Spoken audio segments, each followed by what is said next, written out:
वह 40 सेकंड में सुरक्षा प्रणाली निष्क्रिय कर सकती है, महक से जहरीला भोजन पहचान सकती है। उसे काउंटर सर्विलांस, संकट निकासी, क्लोज प्रोटेक्शन और टैक्टिकल नेगोशिएशन की ट्रेनिंग एक ऐसे संगठन ने दी है जो आधिकारिक रूप से अस्तित्व में ही नहीं है। उसका वर्तमान मिशन यह सुनिश्चित करना कि एक 4 साल का बच्चा अपनी सब्जियां खाए। डवीना डियावोलो कोई साधारण आया नहीं है, वह एलीट नैनी एसोसिएशन की स्नातक है।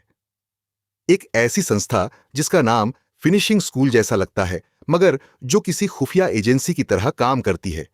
उसे दुनिया के सबसे शक्तिशाली और सबसे खतरनाक परिवारों के बच्चों की रक्षा के लिए तैयार किया गया है। ऐसे परिवार जहां सोने से पहले की कहानियां बुलेट प्रूफ कमरों में सुनाई जाती हैं और स्कूल जाने के रास्ते की भी रणनीतिक योजना बनती है। उसका नया क्लाइंट है एंजेलिनी परिवार, वेनिस की माफिया। पुराना धन, पुराना खून, पुरानी दुश्मनी।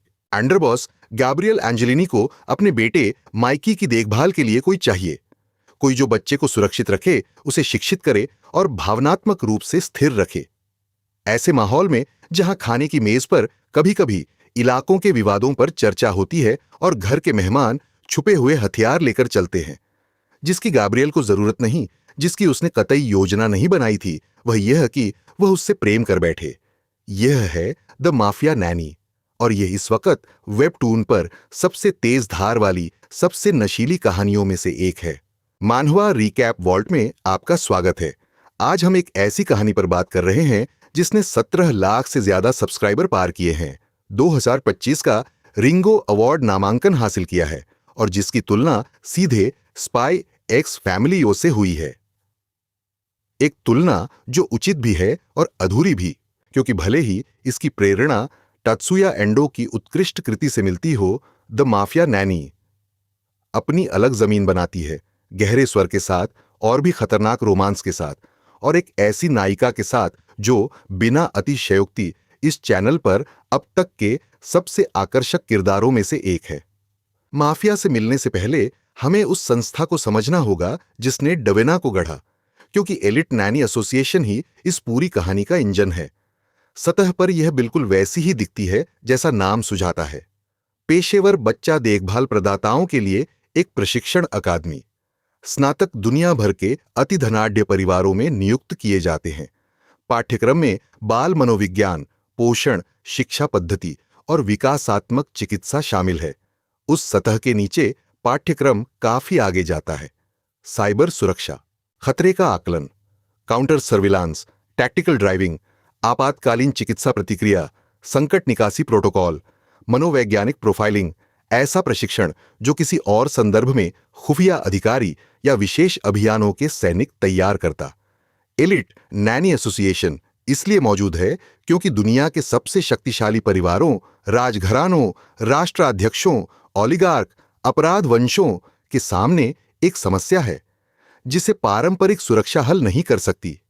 उनके बच्चों को सुरक्षा चाहिए, हां, मगर उन्हें सामान्य जीवन भी चाहिए। बॉडीगार्ड से घिरा बच्चा सामान्य रूप से विकसित नहीं होता। किले में पला बच्चा सामाजिक कौशल नहीं सीखता। हर अजनबी को खतरा मानने वाला बच्चा एक संतुलित वयस्क नहीं बन पाता। इन परिवारों को कोई ऐसा चाहिए जो सच्ची, गर्मजोशी भरी, विकास संगत देखभाल दे और साथ ही एक प्रशिक्षित ऑपरेटिव की तरह काम कर सके जो उन खतरों को निष्क्रिय कर सके जिन्हें पारंपरिक सुरक्षा चूक जाती है। कोई जो आया जैसी दिखे, विश्लेषक की तरह सोचे और जरूरत पड़ने पर ऐसी कुशलता दिखा सके जो रात की लोरियों से कहीं आगे की हो। यही एलिट नैनी एसोसिएशन तैयार करती है और डवीना डियावोलो इसकी सबसे श्रेष्ठ स्नातकों में से है। मैं डवीना के बारे में स्पष्ट रहना चाहता हूं क्योंकि इस वीडियो का शीर्षक और मंघवा की अपनी मार्केटिंग घातक हत्यारिन वाले फ्रेम पर जोर देती है और यह बिल्कुल सही नहीं है। डवीना हत्यारिन नहीं है, वह कोई पूर्व कॉन्ट्रैक्ट किलर नहीं जो बच्चा देखभाल में रिटायर हुई हो। उसका प्रशिक्षण रक्षात्मक है, सुरक्षात्मक है, खुफिया केंद्रित है। उसकी कुशलता ऑन ऑपरेशंस, विश्लेषण और संरक्षण की असाधारण शिक्षा से आती है, किसी बॉडी काउंट से नहीं। यह अंतर मायने रखता है क्योंकि यह तय करता है कि वह कैसे काम करती है। डवीना का प्राथमिक हथियार उसका दिमाग है। वह माहौल को वैसे पढ़ती है जैसे शतरंज का ग्रैंड मास्टर बोर्ड पढ़ता है। खतरों की पहचान, संभावनाओं की गणना, भागने के रास्ते और कमरे में मौजूद हर व्यक्ति की भावनात्मक स्थिति का एक साथ आकलन। वह लड़ सकती है, बेशक, अपनी और अपने चार्ज की रक्षा प्रभावी ढंग से कर सकती है, मगर हिंसा उसका आखिरी विकल्प है, पहली प्रवृत्ति नहीं। उसकी पहली प्रवृत्ति हमेशा खतरे से 3 कदम आगे रहना है, ताकि हिंसा की जरूरत ही न पड़े। यही बौद्धिक सटीकता और बच्चों के प्रति सच्ची गर्मजोशी, यही उसे असाधारण बनाती है। वह दया का अभिनय नहीं कर रही, वह वाकई अपने चार्ज के विकास की परवाह करती है। ऑपरेशनल कुशलता और भावनात्मक प्रामाणिकता विरोधाभास नहीं है। ये एक ही किरदार के 2 पूरक पहलू हैं, जिसे यह समझना सिखाया गया है कि बच्चे की रक्षा का मतलब उसे जिंदा रखना भर नहीं है, उसे फलने फूलने में मदद करना है। यही महिला एंजेलिनी घराने में कदम रखती है, और एंजेलिनी घराना उसके लिए जरा भी तैयार नहीं है। एंजेलिनी परिवार वेनिस में काम करता है, गोंडोला की सैर और कांच शिल्प वाले पर्यटक वेनिस का नहीं, दूसरा वेनिस। वह वेनिस जो सदियों के व्यापार, प्रभाव और ऐसी सत्ता पर खड़ा है जो किसी सार्वजनिक दस्तावेज में दर्ज नहीं। गैब्रियल एंजेलिनी अंडरबोस है, परिवार के ऑपरेशंस में दूसरे नंबर का व्यक्ति। इस पद के लिए वह कम उम्र का है, बुद्धिमान, संयमित, ऐसा आदमी जो धीरे बोलता है क्योंकि उसे कभी आवाज ऊंची करनी ही नहीं पड़ी। जब गैब्रियल कमरे में आता है, कमरा उसके अनुसार ढल जाता है, डर से नहीं, गुरुत्व से। वह सत्ता को वैसे ही धारण करता है जैसे कुछ लोग अपनी लंबाई धारण करते हैं। यह उसकी संरचना का हिस्सा है, मगर ऑपरेशनल संयम के नीचे वह काफी पीड़ा में जीने वाला आदमी भी है। गैब्रियल की पत्नी अब नहीं है, परिस्थितियां तुरंत स्पष्ट नहीं की जाती। मंगहवा इस जानकारी को अनुशासित संयम से बांटती है, मगर उस अनुपस्थिति ने ऐसा घाव छोड़ा है जिसे गैब्रियल भर नहीं पाता, बस सहता है। वह काम करता है, जिम्मेदारियां निभाता है, परिवार के लिए वही सटीकता बरतता है, मगर उसकी आंखों के पीछे एक खालीपन है जिसे उसने सबसे छुपाना सीख लिया है, सबसे सिवाय माइकी के।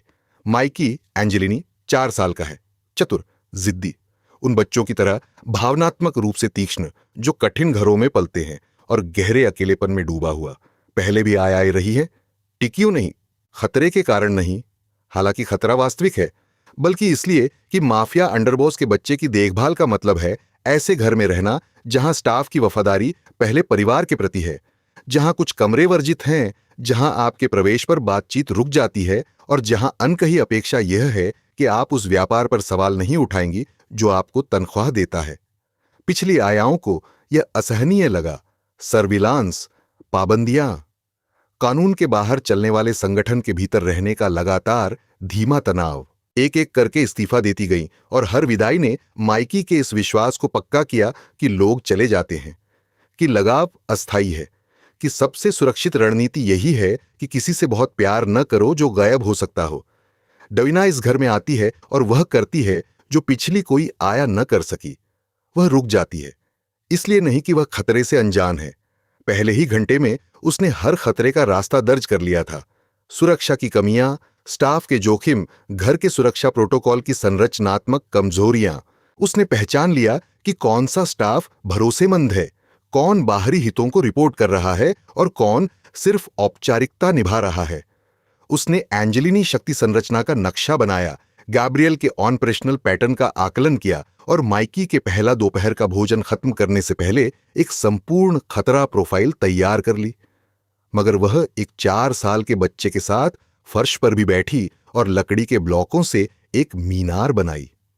और जब वह गिरी, वह हंसी, सच्ची, बेझिझक हंसी, और कहा कि चलो और ऊंची बनाते हैं। यही वह पल है जहां कहानी की धड़कन मिलती है, क्योंकि माइकी ने, जिसने नए लोगों से दूरी बनाना सीख लिया था, इस औरत को देखा जो गिरी हुई मीनार पर हंसी, और उस पूर्ण निश्चय के साथ जो सिर्फ बच्चों में होता है, तय कर लिया कि यह वाली अलग है। और गैब्रियल जो एक दरवाजे से देख रहा था, यह सोचकर कि कोई नहीं देख रहा, मगर डाविना ने 3 सेकंड में उसे भांप लिया था, ने वह देखा जो उसके घर में बहुत समय से नहीं दिखा था। उसका बेटा मुस्कुरा रहा था। आगे जो होता है वह इस शैली में मेरे देखे सबसे प्रभावी ढंग से रचे गए धीमे सुलगते रिश्तों में से एक है, और यह इसलिए चलता है क्योंकि गैब्रियल और डाविना के बीच आकर्षण रूप, आकर्षण शक्ति या कृत्रिम करीबी पर नहीं टिका है। ये कुशलता पर टिका है। गैब्रियल एंजेलिनी कुशल लोगों से घिरा रहता है, उसका संगठन यही मांगता है। मगर डाविना की कुशलता एक ऐसी आवृत्ति पर चलती है जिसका सामना उसने अपनी दुनिया के बाहर शायद ही कभी किया हो। वह समस्याओं का पूर्वानुमान लगाती है, माइकी के व्यवहार को दृढ़ता और गर्मजोशी के ऐसे संयोजन से संभालती है जो किसी पिछली देखभालकर्ता को न मिला। घर की राजनीतिक धाराओं में वह ऐसी परिष्कृति से चलती है जो संकेत देती है कि वह सत्ता संरचनाओं को बच्चा देखभाल से कहीं अधिक गहराई से समझती है। वह देख लेता है, जरूर देखता है, उसे देखना ही सिखाया गया है। छोटी चीजें, शुरुआत में कमरे में वह किस तरह खड़ी होती है, हमेशा निकास द्वारों की दृष्टि रेखा में, हमेशा माइकी और सबसे करीबी एड के बीच खुद को रखकर।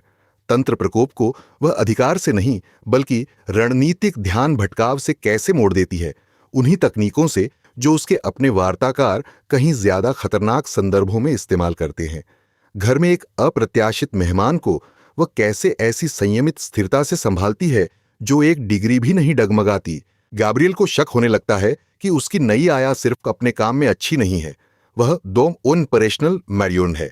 और ये शक उनके हर संवाद में बिजली भर देता है, क्योंकि डाविना एक आवरण बनाए हुए है। बेईमान आवरण नहीं, वह सच में एक प्रशिक्षित आया है, सच्ची देखभाल प्रदान कर रही है। मगर उसकी क्षमताओं का पूरा दायरा वह नहीं है जिसका इलिट नैनी एसोसिएशन प्रचार करता है। ग्राहक जानते हैं कि उन्हें कोई असाधारण मिल रहा है, मगर उस असाधारणता का सटीक आकार उन्हें जरूरी नहीं पता हो। जो बिल्ली चूहे का खेल विकसित होता है वह उत्कृष्ट है। गैब्रियल टटोलता है, डाविना टाल देती है। वह उसे ऐसे हालात से परखता है जो यह उजागर करे कि उसका कौशल नर्सरी से बाहर भी जाता है या नहीं। वह हर परीक्षा को ऐसी सटीकता से पार करती है जो एक साथ उसके शक की पुष्टि करती है और उसे खुलकर स्वीकार करने से इनकार। और इस रणनीतिक नृत्य के नीचे कुछ कहीं अधिक खतरनाक पनप रहा है। गैब्रियल एक ऐसी औरत से प्रेम कर बैठा है जिसकी पूरी पहचान वह कर ही नहीं पाता, और डाविना जिसे भावनात्मक दूरी रखना सिखाया गया है, हर मिशन को अस्थायी मानना सिखाया गया है, अपने चार्ज की रक्षा करके आगे बढ़ जाना सिखाया गया है। पा रही है कि जो पेशेवर सीमाएं उसे सिखाई गई थीं, उन्हें बनाए रखना अब बहुत मुश्किल होता जा रहा है। गैब्रियल के रूप धन या सत्ता के कारण नहीं, बल्कि इसलिए कि वह माइकी के साथ कैसा है। दिन भर के ऐसे ऑपरेशंस के बाद भी जो किसी को भी थका दें, रात को वह अपने बेटे को कैसे कहानी पढ़ाता है। उसे याद रहता है कि माइकी को सोने के लिए कौन सा भालू चाहिए। उसका ऑपरेशनल मुखौटा पूरी तरह गिर जाता है जिस पल उसका बेटा कमरे में आता है, और एक ऐसी कोमलता प्रकट होती है जिसकी झलक वह किसी और को नहीं देता। डाविना को निरीक्षण करना सिखाया गया था, और जो वह देखती है वह एक ऐसा आदमी है जो कुछ कीमती चीज की रक्षा के लिए कुछ खतरनाक बन गया। यही पहचान, ये समझ कि गैब्रियल की दुनिया चुनाव नहीं, परिस्थिति है, और उस परिस्थिति के प्रति उसका जवाब यह रहा है कि अपने बच्चे को उससे हर ताकत से बचाए, यही उसके बचाव को तोड़ती है। रोमांस थ्रिलर से अलग नहीं है, ये एक ही कहानी की दो आवृत्तियां हैं। बढ़ती हर निकटता आसपास के खतरे को और तीव्र करती है, और बाहरी खतरे की हर वृद्धि उन दो लोगों के बीच भावनात्मक बंधन को और गहरा करती है, जो समझ रहे हैं कि पेशेवर दूरी अब एक झूठ है जिसे वे और नहीं टिका सकते। मैं समझाता हूं कि the mafia Naini 17 lakh subscriber और रिंगो अवार्ड नामांकन तक क्यों पहुंची, क्योंकि ये आंकड़े सिर्फ लोकप्रियता से कहीं अधिक दिलचस्प चीज का संकेत है। स्पाई एक्स फैमिली बॉय से तुलना अनिवार्य है और शुरुआत के लिए उपयोगी भी। दोनों कहानियों में एक रचित परिवार है जहां वयस्क अपनी असली क्षमताएं छुपा रहे हैं। दोनों घरेलू सतह और उसके नीचे की ऑपरेशनल वास्तविकता के बीच की खाई से तनाव और हास्य खींचती है। दोनों के केंद्र में एक बच्चा है जिसका भावनात्मक स्वास्थ्य ही वह दांव है जो बाकी सब कुछ मायने रखता है। मगर द माफिया नैनी एक अलग दिशा में मुड़ती है जो उसे अपनी पहचान देती है। जहां स्पाई एक्स फैमिली हास्य और गर्मजोशी की ओर झुकती है, अपने एक्शन में भी मूल रूप से आशावादी स्वर बनाए रखती है, वहीं द माफिया नैनी अपने सेटिंग के अंधेरे को असली दबाव डालने देती है। एंजेलिनी परिवार संगठित अपराध की पैरोडी नहीं है, यह उस दुनिया का यथार्थवादी या कम से कम नाटकीय रूप से विश्वसनीय चित्रण है जहां हिंसा एक व्यावसायिक उपकरण है और वफादारी परिणाम से लागू की जाती है। डेविना इस दुनिया में अनजान मछली की तरह नहीं चलती, बल्कि एक पेशेवर की तरह चलती है जो ठीक ठीक जानती है कि सामना किससे है। वह कभी भोली नहीं है, कभी चौंकती नहीं है। वह आकलन करती है, ढलती है और काम करती है। और कहानी उसकी बुद्धिमत्ता का इतना सम्मान करती है कि नाटकीय सुविधा के लिए कभी उसकी असक्षमता गढ़ती नहीं। यह बहुत जरूरी है, क्योंकि रोमांस रंजित कहानियों में नायिकाओं को अक्सर नरम बनाकर पेश किया जाता है। उनकी कुशलता पहले स्थापित होती है, फिर जब भी कहानी को बचाव की जरूरत हो, चुनिंदा रूप से भुला दी जाती है। उनकी बुद्धि संवाद में सराही जाती है, फिर उनके फैसलों से खारिज कर दी जाती है। वायलेट मैटर यह गलती नहीं करती। डविना अध्याय 1 से ताजा अपडेट तक कुशल है। उसके कौशल सुसंगत हैं, उसका निर्णय भरोसेमंद है। जब वह गलतियां करती है तो वे भावना की गलतियां होती हैं। बहुत भरोसा कर लेना, बहुत गहराई से जुड़ जाना, क्षमता की नहीं। गैब्रियल को बड़ा दिखाने के लिए उसे कभी छोटा नहीं किया जाता, बल्कि कहानी इस बात में आनंद लेती है कि कई ऑपरेशनल संदर्भों में डविना उस माफिया अंडरबॉस से कहीं अधिक सक्षम है जिसके लिए वह काम करती है। और गैब्रियल की प्रतिक्रिया, सच्चा सम्मान, बढ़ती प्रशंसा, एक ऐसी औरत के हाथों मात खाने की तत्परता जिसकी क्षमताओं का उसे अंदाजा न था, यही रोमांस को अर्जित बनाती है। ऐशौच देरे की कला विशेष पहचान की हकदार है। इस मंघवा की दृश्य कथा कई परतों पर एक साथ चलती है। एक ही पैनल में अग्रभूमि में डवीना माइकी को कहानी पढ़ा सकती है, जबकि पृष्ठभूमि में सुरक्षा दल दिखता है जिसे वह पहले ही देख और आंक चुकी है। किरदार डिजाइन व्यक्तित्व को सटीकता से बयां करते हैं। गैब्रियल की संयमित गरिमा, डविना की पेशेवर गर्मजोशी से ढकी ऑपरेशनल सजगता, माइकी की 4 साला अराजकता। एक्शन दृश्य जब आते हैं ऐसी स्पष्टता से कोरियोग्राफ होते हैं जो खतरा और कुशलता दोनों को बिना दृश्य संगति खोए दिखाते हैं। वेनिस का परिवेश सजावटी नहीं है। वास्तुकला, जल मार्ग, पानी पर बसे शहर की दमघोंटू सुंदरता सब मिलकर एक ऐसी कहानी रचते हैं जो भौगोलिक रूप से इतनी विशिष्ट लगती है कि पूरा वर्णन ऊंचा हो जाता है। वेनिस मुखौटों का शहर है, छिपे रास्तों का शहर है, ऐसी सतहों का शहर है जो नीचे की चीजें छुपाती हैं। इस कहानी के हर किरदार के रूपक के रूप में यह त्रुटिहीन है। और गति 44 एपिसोड के बाद भी कहानी ने ऐसा तनाव बनाए रखा है जो कभी पूरी तरह नहीं छूटता। हर अध्याय एक धागा सुलझाता है और दूसरा कसता है। रोमांस धीरे धीरे बढ़ता है, न जल्दबाजी न ठहराव, जबकि बाहरी खतरे ऐसी गति से बढ़ते हैं कि पाठक हमेशा अनिश्चित रहता है कि यह रचित परिवार आने वाले तूफान को झेल पाएगा या नहीं। जो मैंने बताया वह नींव है। शुरुआती अर्क घर, रिश्ते और दोहरी परत वाले तनाव को स्थापित करते हैं जो हर अध्याय को मजबूर पठनीय बनाता है। मगर एक तत्व है जिसका जिक्र मैंने नहीं किया, जो ध्यान का हकदार है। कहानी माइकी को कैसे संभालती है। कहानियों में 4 साल के किरदार आमतौर पर सहारे बनकर रह जाते हैं। वे प्यारे दिखने के लिए हैं, खतरे में पड़ने के लिए हैं, वयस्क फैसलों को प्रेरित करने के लिए हैं। माइकी इनमें से कुछ नहीं है। वह एक पूरी तरह गढ़ा हुआ बच्चा है, असली बच्चों की तरह अतार्किक, असली बच्चों की तरह तीक्ष्ण और एक ऐसी भावनात्मक सीधेपन में सक्षम जो आसपास के हर वयस्क अभिनय की परत को चीर डालती है। जब माइकी डविना से पूछता है कि क्या वह भी वाकई सबकी तरह चली जाएगी, तो उस सवाल में सीरीज के किसी भी एक्शन दृश्य से अधिक नाटकीय भार होता है, क्योंकि तब तक पाठक जान चुका होता है कि जो उत्तर डेविना देना चाहती है और जो उसका प्रशिक्षण मांगता है वे एक नहीं है। कहानी यहां से ऐसी दिशाओं में फैलती है जिन्हें मैं नष्ट नहीं करूंगा, मगर मोटे तौर पर बताऊंगा। एंजेलिनी परिवार अकेला नहीं है, प्रतिद्वंद्वी परिवार हैं, आंतरिक सत्ता संघर्ष हैं। डविना के अतीत से जुड़े लोग हैं, खुद एलिट नैनी एसोसिएशन से, जिनके हित उसके हितों से शायद मेल न खाए। और यह बढ़ता हुआ प्रश्न है कि जब मिशन खत्म होगा तब क्या होगा?